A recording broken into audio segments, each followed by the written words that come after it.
I realize my page is about comedy and music and the stuff I do, but this is very important and needs to be talked about by average people like us. This CEO, Brian Thompson, he absolutely was tried, convicted, and executed. And not in the court of public opinion and not in legal court. He was convicted by people he had obviously wronged. Since he became the CEO of United Healthcare, profits have soared, and there's been double the amount of denied claims. And that's just bodies stacked up.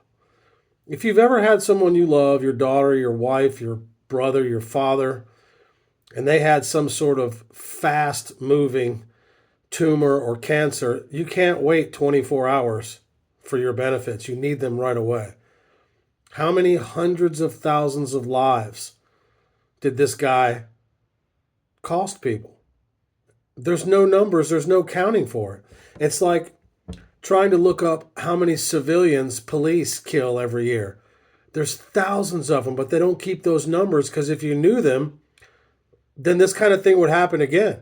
And I'll be honest with you, this is going to keep happening. This is not the end of it.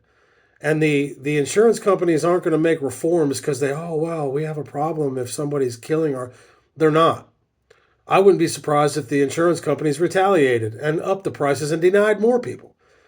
Insurance is a good thing for some stuff. You need it for your car, you need it for your health, but it's not even the right pay.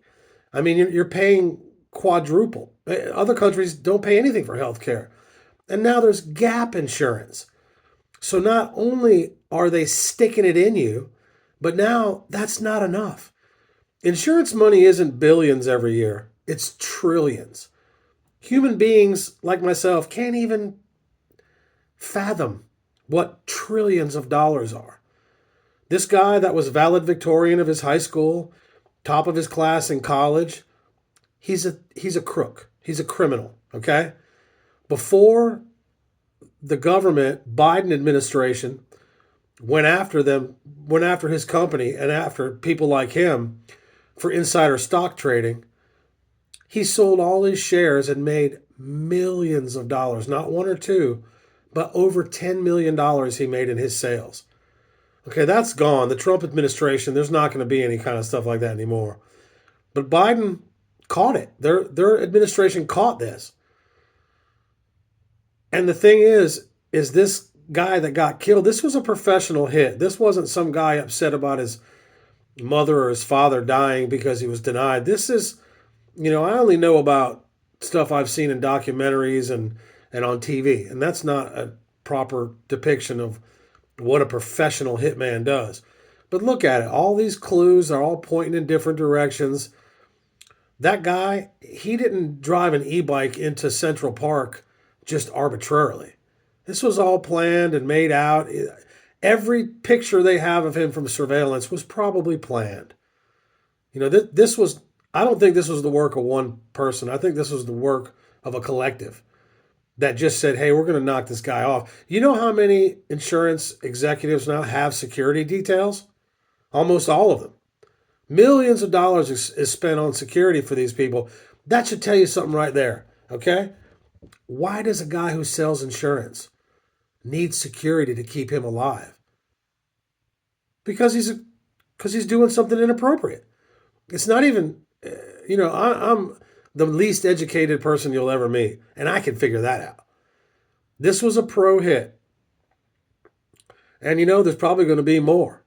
I feel sorry for the guy's family. I don't think it was, I don't think it was justified, but I understand it. And I get it. I've been a screw up all my life and I'm married to the woman of my dreams. If something happened to her and they denied my benefits that we've been paying $8,000 a year for, $10,000 a year we pay for insurance, I'd be looking for some payback. That Irish in me would kick up and I'd be upset. I wouldn't want to kill the guy, but I'd be mad. And think about, like I said, hundreds of thousands of deaths that this guy is responsible for. There's a guy named Feynman. I can't remember his first name. He wrote a book in 2010 and he studied all of this stuff. And there was companies that had 165,000 claims in 1 year and they only paid 7,000 of them. That's less. That's 5%. All these people, when you delay someone's treatment, you're pretty much just killing them. Cancer, leukemia, all this kind of stuff, it rapidly expands. You die quickly. When my father got cancer, they gave him 6 months to live. He lived 6 months, 1 day. When my mother got cancer, she worked for a company that did benefits. They gave her a year to live. She lived 5 years. The technology's there to save people, and there is a way to make people better. They don't want to. Trillions of dollars, people. Trillions. Okay? Think about if you lived like a billionaire for years and years and years, and somebody said, hey, you guys got to change your ways and do it more fairly because people are not benefiting from your practices. Most people wouldn't want to do it. I can't even say that I would. But I know what's right and I know what's wrong. And this guy getting tried, found guilty, and executed by the public is probably not the end of it. We're probably going to see more of it. And I'm not saying that's right. I'm just saying that's what all evidence points to, and you can't really blame them.